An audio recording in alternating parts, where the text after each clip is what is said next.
So support functions, one of course is in the beginning when the product is developed.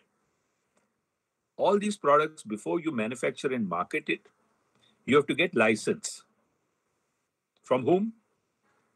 From the government. If you're marketing in India, the government of India has to give you permission.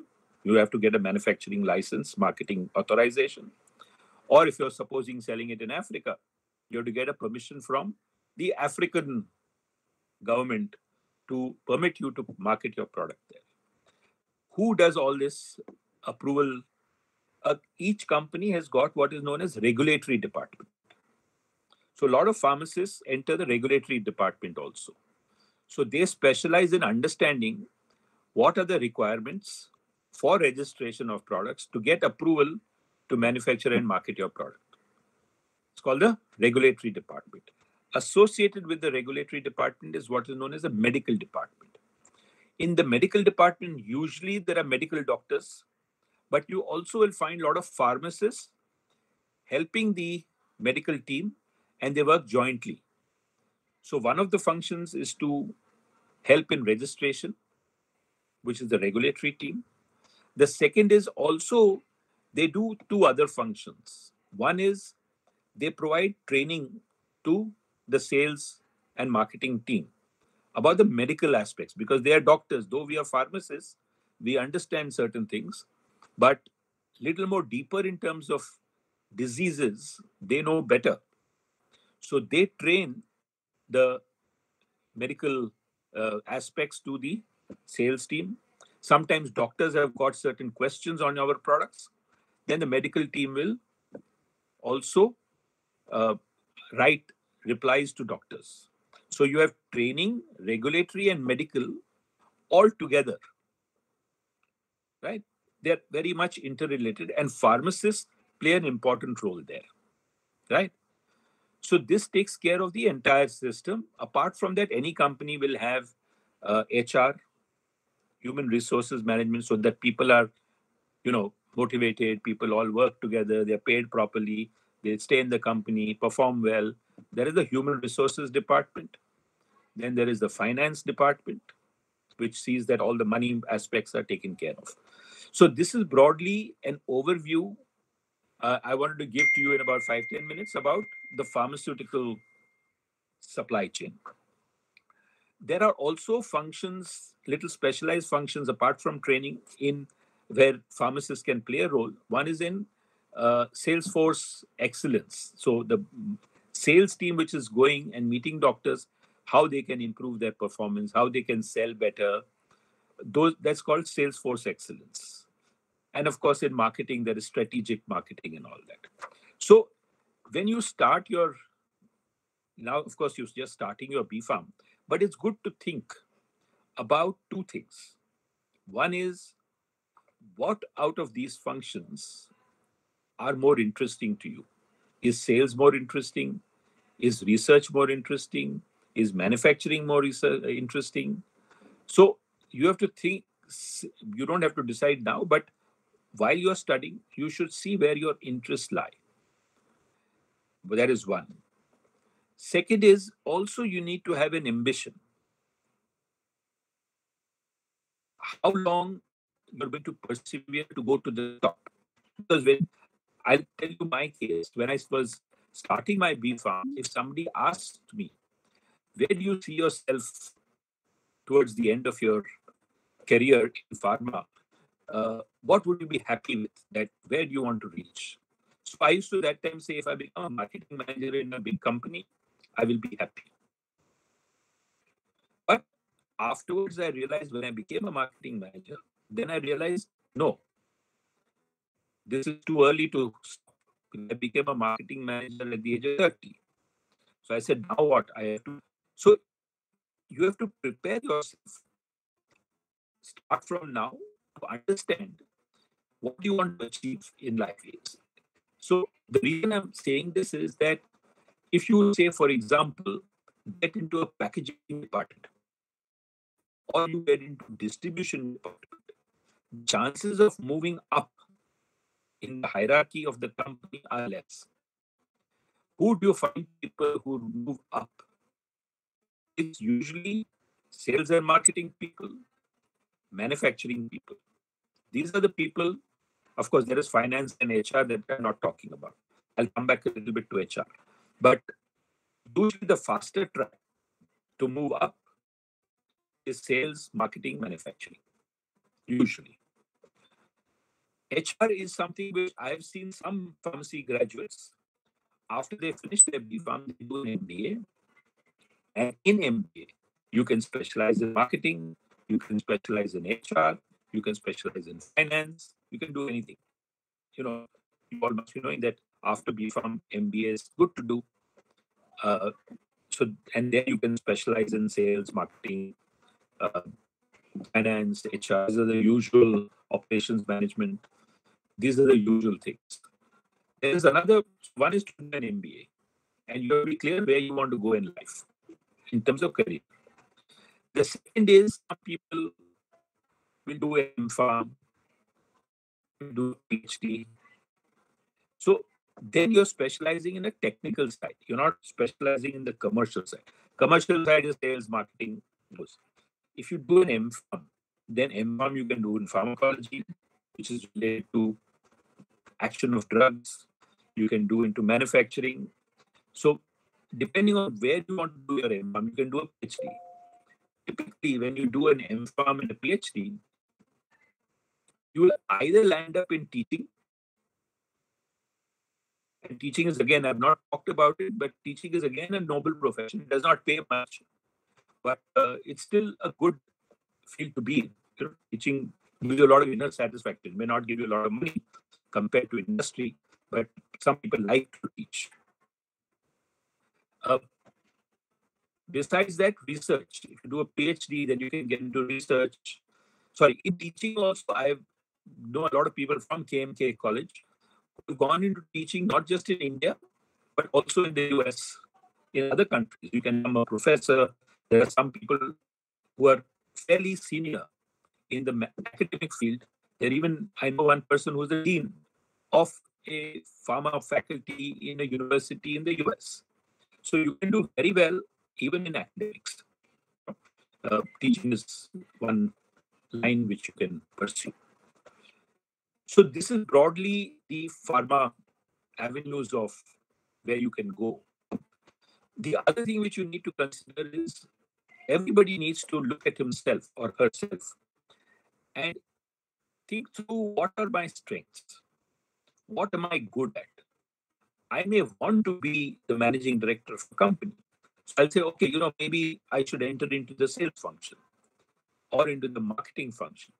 You also see whether you have the aptitude. Some people may have the aptitude for teaching. Some people may have the aptitude for research.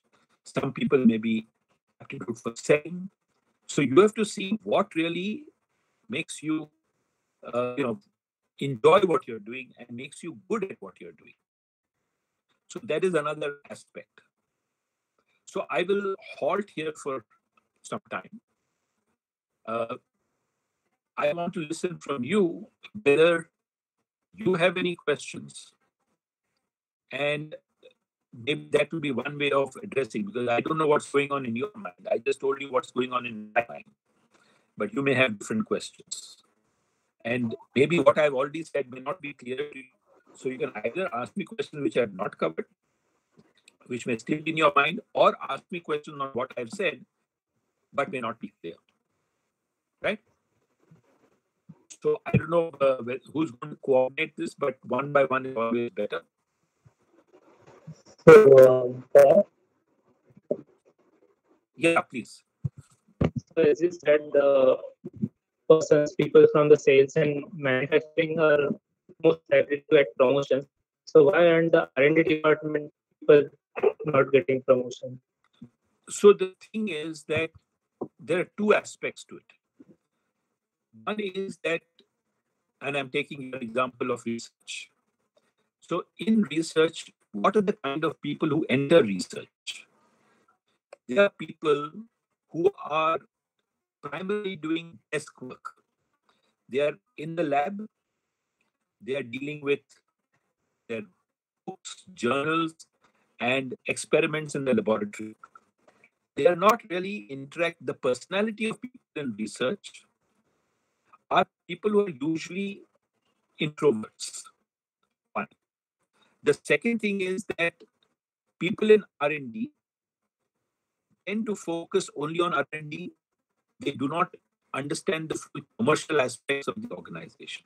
So I know of some people who have moved from R&D up, but there will be very few examples.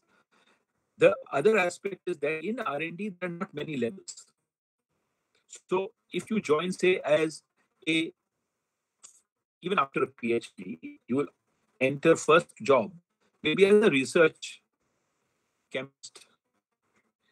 Then you become in India especially, research is a very small department. They don't do really basic research, it's more of development work. It's not the big multinational companies like in the US, Pfizer and Johnson, which have got a large team of researchers, and there is a large organization, and you can go, even head of R&D is a very important and responsible position. But the scope in other countries is much,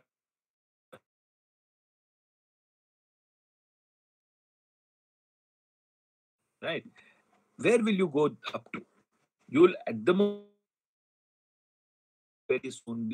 R&D people also don't leave companies. They don't leave, so vacancies are not created also much. So if you are really ambitious, and supposing you are fond of R&D, then one of the things to do is try to get some understanding. So if I was in that position, tell my boss, I want to go with a medical representative and go and meet doctors. I will spend some time with the finance people, at least understand broadly what's going on in the company in sales, what is going on in marketing, what is going on in finance. So go in the manufacturing, go and get some understanding, and then try to broaden your scope of understanding of what is happening.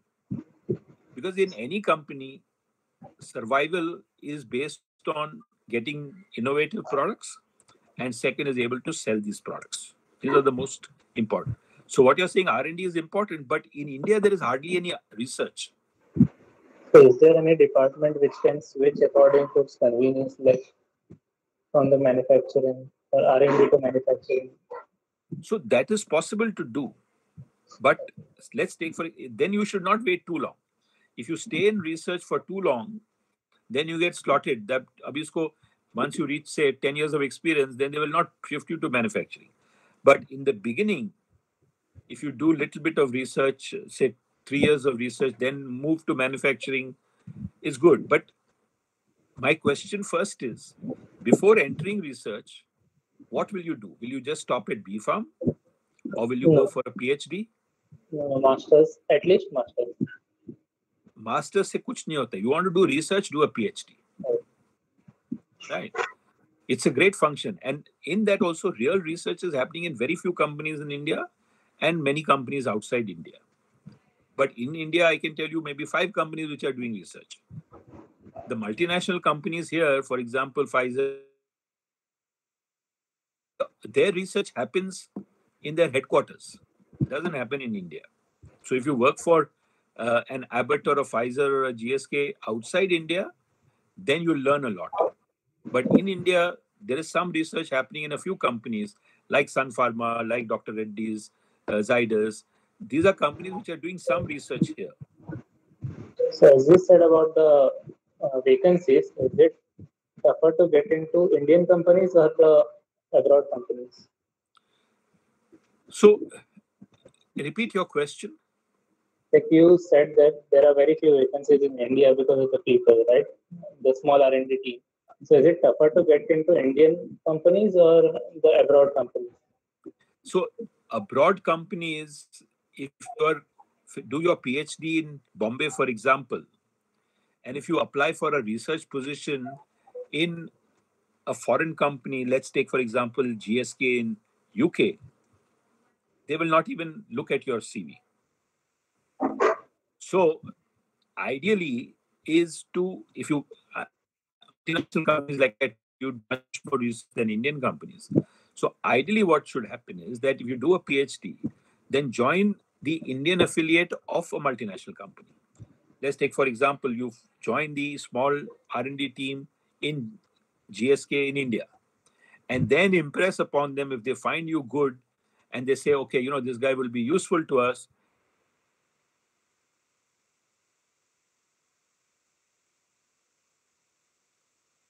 they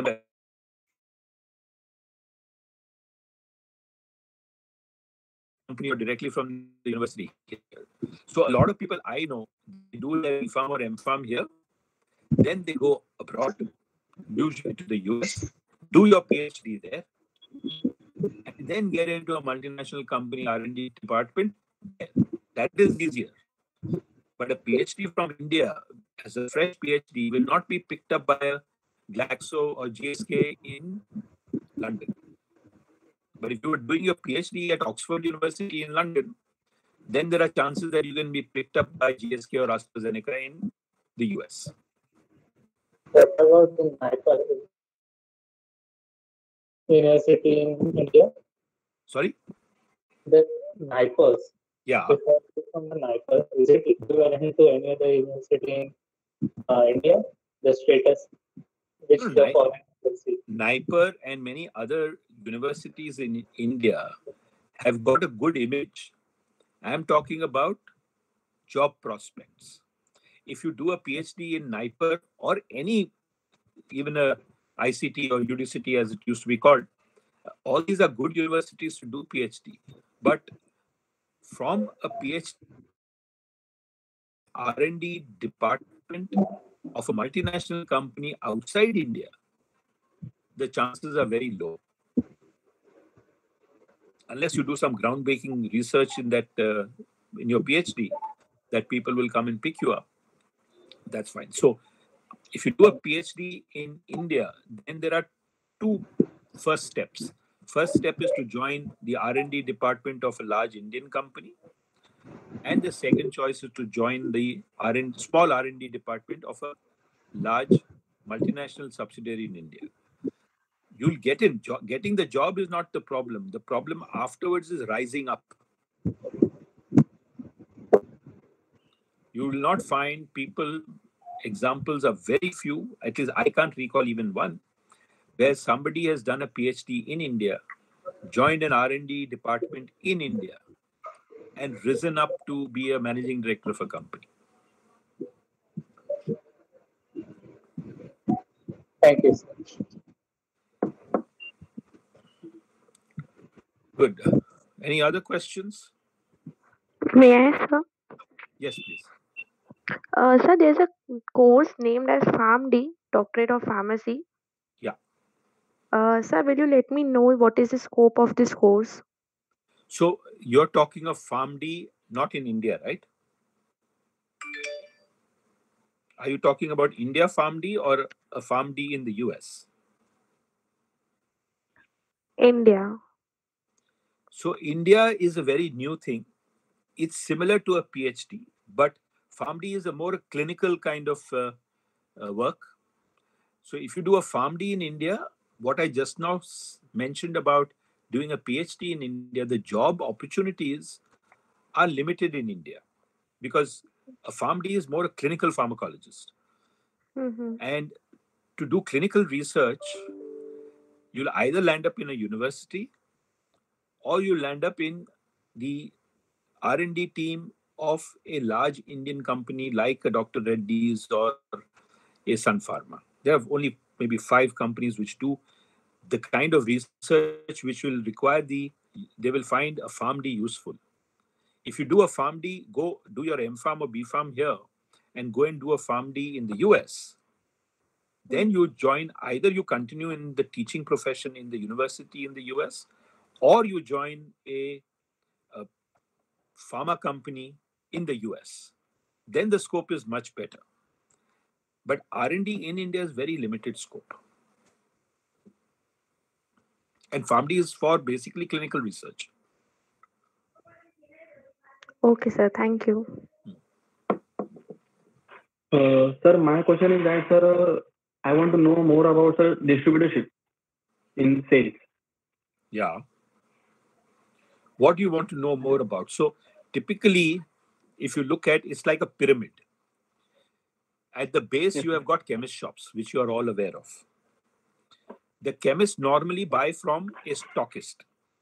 A stockist will be catering to, if you say Mumbai, they will cater to a small part of Mumbai. Let's take, for example, South Mumbai or western suburbs or central suburbs. So they will take care of certain part. So that is a stockist. And this stockist will be taking stockistship of more than one company. Just being stockist of one company, you don't make enough money. doesn't help me. And one company will have more than one stockist. So like for South Mumbai, they will have maybe 3 or 4 stockists. Large companies may have more, small companies may have less. Then these stockists buy from company C&F or super distributors, which may be 1 per state or 2 per state. Like in Maharashtra, you'll have maybe 1 in Bombay, 1 in Pune, 1 in Nagpur. Maharashtra may be 3 super stockists, or some companies known as carrying and forwarding agent. Now, as a job, there is very little scope, because these are all small things. If you want to start your own, Yes, sir. then the problem is that, let's take, for example, I am a large pharma company. Let's say, for example, I am Sun Pharma or Abbott or any of these Cipla. companies. I already have got my super stockists. I've got my stockists appointed. They sell to retailers. Now you come to me and say, "Sab, आप उनको मत दीजिए, मेरे को दीजिए stockistship." How will I? Why will I shift? There is too much crowding. If you go in Ghatkopar, for example, you'll find a street full of super stockists. Yeah. So if you want to join some company which is a stockistship or a C&F, these are your small places with 5-10 people working. You can't build a career. If you want to start your own, then getting stockistship is a problem. So, what is the first step after I complete the course? What should I do? If you want to get into distribution, Yes, sir. Distribution and starting our own company. so starting own company for distribution or starting own company to manufacture, own company to sell? To manufacture, sir. To Manufacture and distribution from both. You have to take one thing at a time. So if you want to do manufacturing, right, then you'll have to spend a lot of money, buy land, put up a factory, decide, depending on how much money you have, whether you want to do tablets or you want to do capsules, you want to, how big you want to set it up. Once you set up the manufacturing plant, of course, you will need help from experienced people to set up the manufacturing plant. Then you will manufacture products there. Again, you need money to buy all the raw material, all that. After you make all the products, then what will you do? Distribute. So you will sell to chemists, stockists, to chemists, all that will go. After that, then you have to have doctors to write the product. Then you'll need your whole medical representatives. So if you have got a lot of money and a lot of patience, and you can come up with products which are really special, then it is okay. But otherwise, just after B Farm, it is better first to take experience, work somewhere, understand all this. It's not an easy thing to set up a new company and make it successful, because competition is very stiff. Anybody can manufacture. There are thousands of companies in India which manufacture products, right? So there are some companies which do what is known as both sides. So there are factories in India which do not have any marketing. They manufacture products for other companies. It's called as contract manufacturing, right? Yes, sir. Then there are some companies which do not have any factories. They get products manufactured by these contract manufacturers and only do sales and marketing. So depending on what your first get experience, then decide what is your favorite thing, what you would like to do more of. Then you can either first start with manufacturing and do contract manufacturing for others. There again, it's not so easy. to get business because there are a lot of contract manufacturers in the country.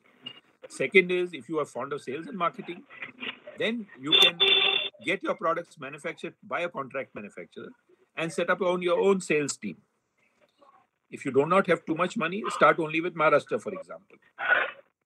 Then you go to Western India, then you add Southern India, then you can go gradually, you can go all India.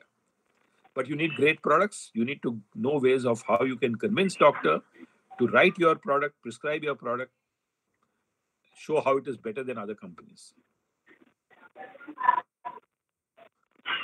Thank you, sir. Somebody asked me to expand on quality. Now, quality, there are two parts. One is known as quality control, other is known as quality assurance. So quality control is basically checking the quality of the product, either raw material or finished product. So in every pharma manufacturing organization, there's a department called analytical laboratory or quality control laboratory. So there, every raw material which they are buying or packing material which they are buying or the finished product they are selling, they've got certain specifications. So the quality control department checks whether all the things which they are buying or selling meets those specifications in terms of quality. Only then the raw material is used, or only then the finished product is sold in the market. So this is the function of the quality control. Now, for a bee farm, you then need to, because quality control, even a BSc, there is BSc chemistry, analytical chemistry. They also can enter into that department. So as a bee farm, you may know more about drugs, while it's more about chemistry and analytical chemistry. So that is quality control. It's a good field, but there again, you can at the most become head of quality control department. From there, going up is a little difficult. The other part is quality assurance, which is a little more important function. It covers, the word quality assurance means you're not checking after, but you're assuring that all the processes are in place. So let me give an example, like manufacturing process. So during the manufacturing process, what the manufacturing chemist is doing on the shop, how is he mixing the product, how is he loading the machine, how is he unloading the machine, how is he controlling all the machines in terms of how they are functioning, so that finally when the product afterwards comes out, it is sure to pass quality control. You don't want to make something, produce it, and then afterwards the quality control department says, no, this is not complying with good quality, please destroy everything. You can imagine how much loss the company will incur. So that's why what companies do is have a quality assurance department. So in each step, right from the beginning to the end, they see what are the methods adopted. They have something known as SOP, Standard Operating Procedure. So everybody follows an SOP. And if you follow all the SOPs properly, then you know for sure that finally the product which will come out will be good. So for the regulatory department, they have to get approval from the government, either in India or any other country where they're marketing. The quality assurance department plays an important role to convince they will show all the documents that they are making, all the standard operating procedures that they are following, so that the government, which is approving the product, will get assurance that, yes, this company is making products which are of good quality. So that is quality assurance. I don't know whether I've answered the question.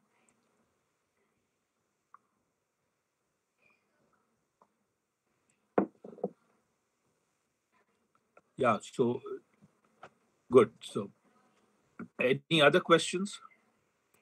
Sir, Yeah. if I have a company as a stockist, then can I raise it to manufacturer or distribution? Is that possible?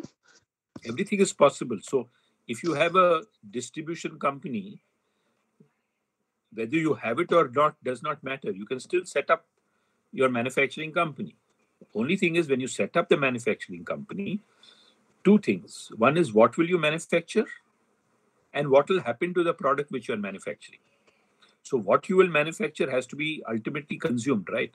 So if you're doing a contract manufacturing for somebody else, Then you have to get that company to come visit your factory, say they're satisfied. You'll have to give them a nice quotation, good pricing, assurance of quality. Then they will give you business saying that, okay, you can manufacture my product on a contract manufacturing at your factory. If you want to make your own product, then you make the product there and then you can market it yourself. So in marketing, again, you need to then have a tie-up with doctors, hospitals, which will consume your products which you have manufactured. Okay, so which course should I apply after B Farm for this? For M this, Farm, PhD, or something else? you don't need a PhD for this. You need money and you need common sense. Right. Right. So an MBA would be good, Okay. because Yes. this is more. See, the thing is, if you want to run your own business, then you can even hire a B Farm. Yes. Right. If you are a B Farm, you will still need to hire people to run around and do the work. Only thing is, if you have a pharmacy degree, you will understand things better because you've gone through a course. But ultimately, after college, whether you do an M Farm, B Farm, PhD, whatever, if you're going to do your own business, you need to have commercial sense, because that is most important. Having the technical knowledge is fine, but if you're running a business, then you have to manage money, you have to manage people, you have to manage government relations, all other nuances come in. And for that, one is an MBA can give you some amount of knowledge, but ultimately you have to be street smart. Okay. Thank you, sir. Yeah.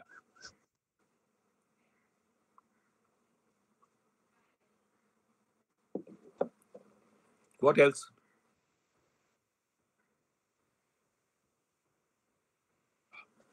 I don't know how many of you have joined B Farm because they wanted to join B Farm. Is anybody here who's joined B Farm because from before, when they were in their 10th or 11th, they had decided that time that I want to do pharmacy as a first choice? Yes, sir. Yes, sir. How many? Two yeses I heard. Yes, sir. 3, Yes, sir. 4. Good. So even if you had got admission into medicine, you would have still opted for pharmacy?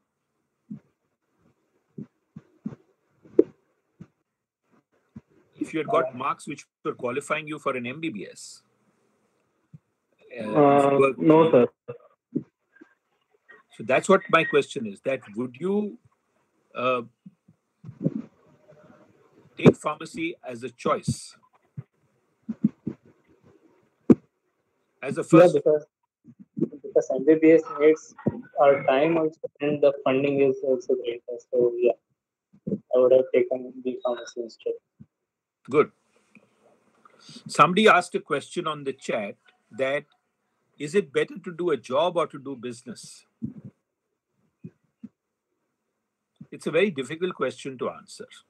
So let me try to answer it. If you do a job, you, of course, have certain constraints. You're working in an environment. You'll have a boss, you'll have colleagues, you'll have to perform every month, you have to report to somebody, you have to convince that person that you're doing a good job, hope that over your career you will get promotions and increments, and then you will go someplace. You might reach the top, you might reach the number 2, you might reach number 3, wherever you will progress in your career. So that is a limitation. If you're doing your own business, then you are your own boss. You drive yourself to wherever you want to drive yourself. You're running your own business means you're at the top of your business right from day one. You don't have to answer to anybody. Sky is the limit. So between a job and a business, my personal preference would be to do business. However, everybody's aptitude is not that, because to do business, you need a certain style, a certain way of thinking, a certain liking of running your own business. You need to understand not just the pharmaceutical aspects, you need to understand how to deal with people, how to manage money. And if you do a business again, I know some people who have gone into a very small business and it has remained small. Some people have started small, it has grown big. Depends on hard work, depends on luck, depends on how much money you invest. So I did a job for my full working life, till from the beginning till the working life, till the age of 60. I was only working. After this age of 60, I started investing in business. Now I'm associated with 4 5 companies which are, I am a shareholder, I am a partner in these businesses. Some of them are doing well, some of them are not doing well, but I'm not running them. There are other people running them, and I guide them, I mentor them, I give them advice. I've also invested, I've given them money also, some of them.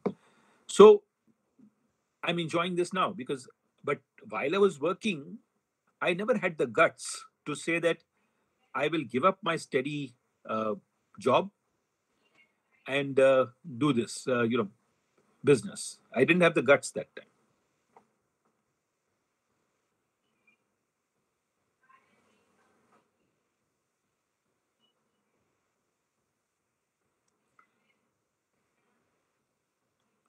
So somebody said that business has its disadvantage because people can lose everything that they have invested. That again, there are some people who lose, there are some people who gain. All the big businesses today, let me give you the example of Sun Pharma. This man, Dilip Sanghvi, was a BSc. He was living in Calcutta. He used to come by second class train to Bombay, go to Princess Street, which was then called Dawa Bazaar, buy generic medicines in bulk, take them back to Calcutta. He didn't even stay in a hotel here. He did not have enough money. He was staying in a waiting room in a railway station, have a shower inside the waiting room, go buy these medicines, take a train back. And there he used to sell them. He used to buy, say, 10,000 tablets in bulk. They will put them into small boxes of 100, and sell it locally to doctors. So he started small. But today, see where he is. He has built this company. Like this one success, for every one success, I can tell you there are 10 failures. So everybody is not successful, everybody does not fail. It depends on what kind of thinking you have about what kind of business you want to do, whether you have the aptitude, do you have the patience, how much money do you have? So there are a lot of factors. It's very difficult to say which is best.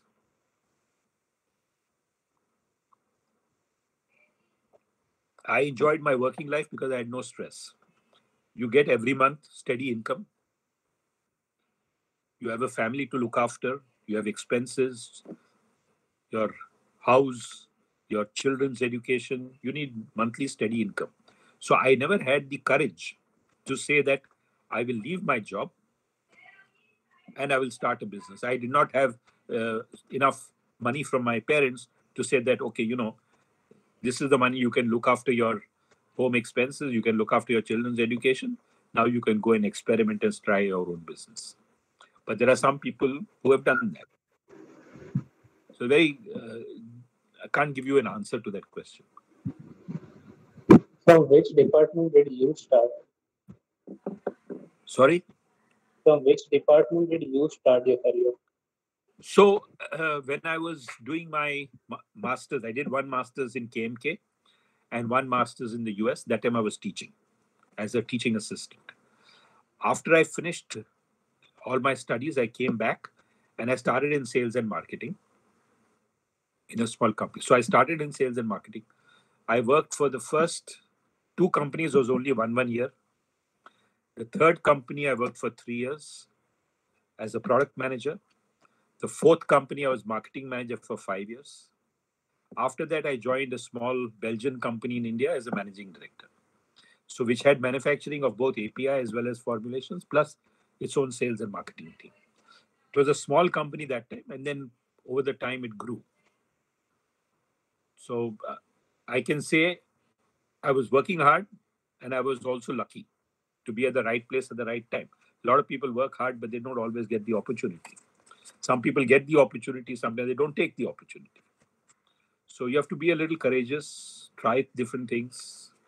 But if I have to recommend something to you based purely on where it will take you upwards in a career, I think sales and marketing is the best place to start. That's the crux of the pharma industry. But you have to have an aptitude for it. Everybody is not successful. Some people enter marketing, but then they land up in a staff function, market research, sales training. There are support functions. And I know people who have retired as head of sales training or head of market research. And they're happy, but they don't make great money and they don't become managing directors. There are people Also, from so I have heard that when we are into pharma industry and if we are looking for jobs, then we need to keep switching between the companies. Like we can't stay there for long. Is it true? again, very difficult to answer that question. So I personally think is that if you find that you are learning, so one of the important, why do people move? They don't move just because they want to jump up. One is you have to join a company where you will learn, especially in the beginning. And in the earliest stage of your career, if you make a few switches, it's fine. But I have seen some people every 3 years they make a change. After some time, when they show their biodata or CV, it doesn't look nice. Because they say if I'm hiring somebody and I see that this person is a mover, I will be hesitant to hire him, especially at senior levels. So let's take, for example, you join a company and you get a job where you, and I know a lot of people like that, they join companies and they're very happy. They're learning everything day by day. They're performing well. They like the environment. They like their colleagues and continuously learning. Why would you want to shift then?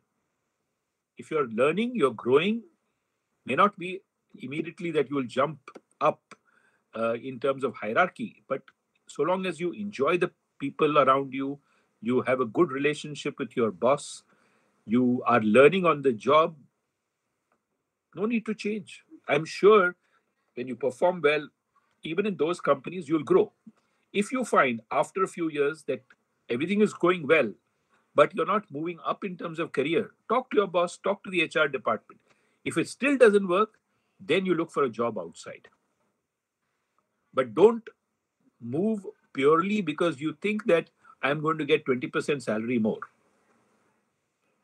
Don't move for that reason. Move because you feel that, yes, where I am today, I am either not learning or I'm not growing professionally, or I don't enjoy the culture or the work environment. I don't enjoy my colleagues. I don't like my boss.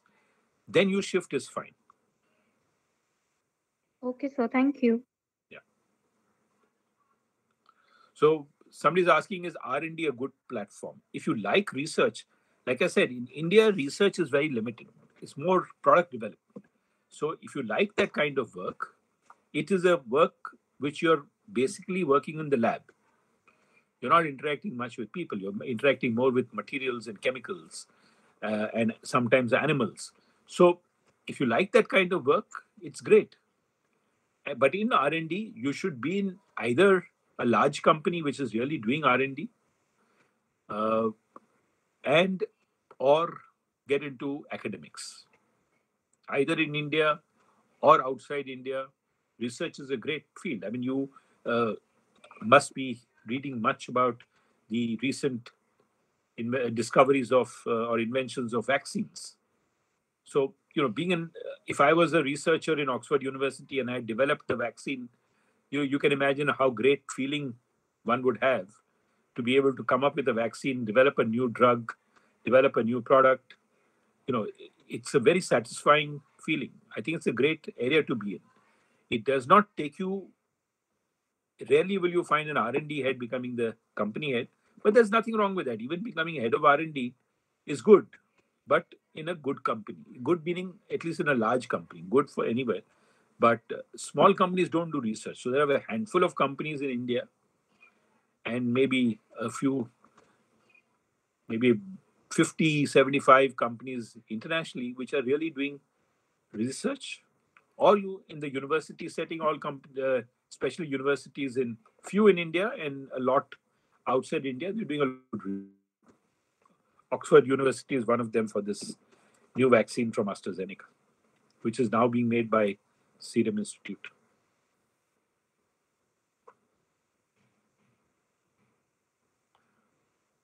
Right.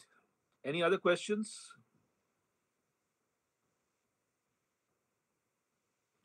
So if there are no other questions, I just want to thank you for your attention.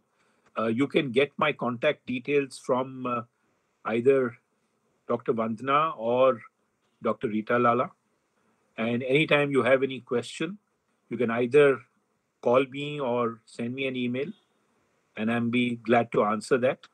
When the COVID gets over, maybe I'll come over one day to the college and we can spend some time together face to face. I live in Worli. Actually, the college was in Worli before moving to Cuff Parade.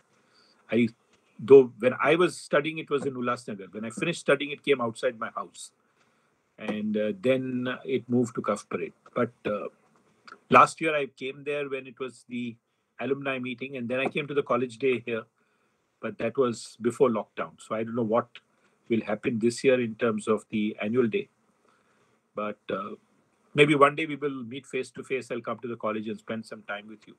But in the meantime, if you have any questions, you can take my phone number and email address from Dr. Vandana or Dr. Rita. Yeah. So with this, I wish you all very well, and God bless all of you. Thank you. Thank you so much. Thank you so Thank much, you, sir. sir. Thank Thank you you so so much, much, sir. sir. Bye. Thank you so much, sir. You really gave a good insight of all the departments. Thank of you so much, the sir. company. Yeah, it was in a short time, but I'm sure if you have some more questions, let me know. Yeah. Thank you. Thank Hello? you, sir. Thank you, sir. Sir, Yeah. sir, this is Priyanka Atsrekar. I'm the General Secretary of the Student Council, and on behalf of the students and the staff of Principal K.M. Kundani College of Pharmacy, I would really like to thank you for your time and for coming to talk with the students. You may have seen that they have a lot of questions right now. They're just very new to pharmacy as a Sure. whole. And to get the opportunity to talk to someone like you of your stature and experience is something of a once in a lifetime opportunity for them. Thank you so much, sir. Thank you, Priyanka. Thank you so much. Bye.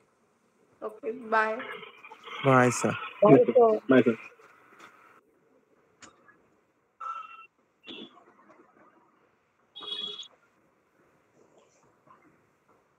So,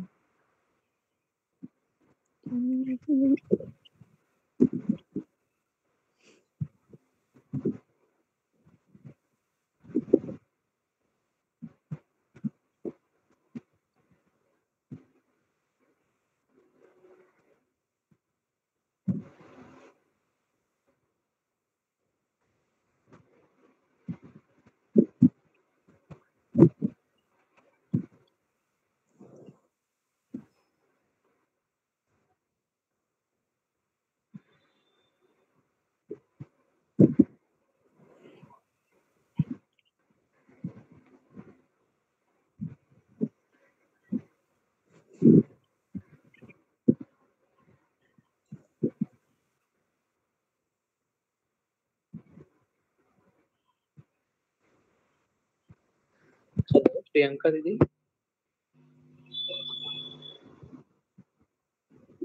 Hello.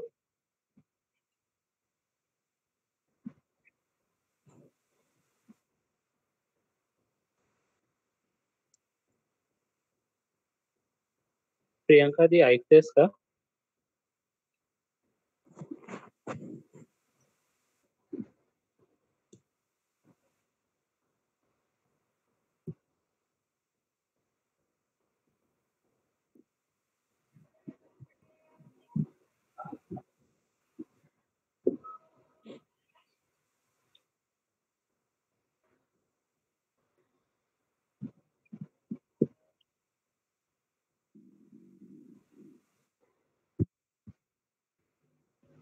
Hello.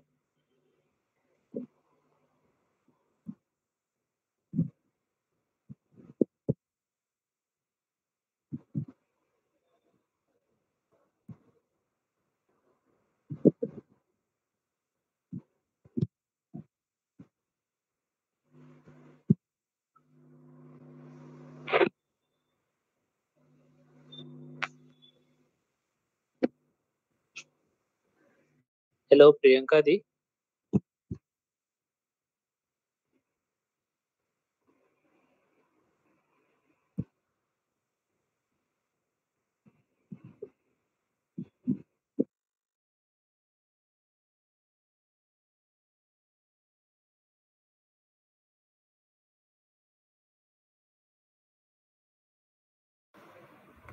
क्या करने का है अभी?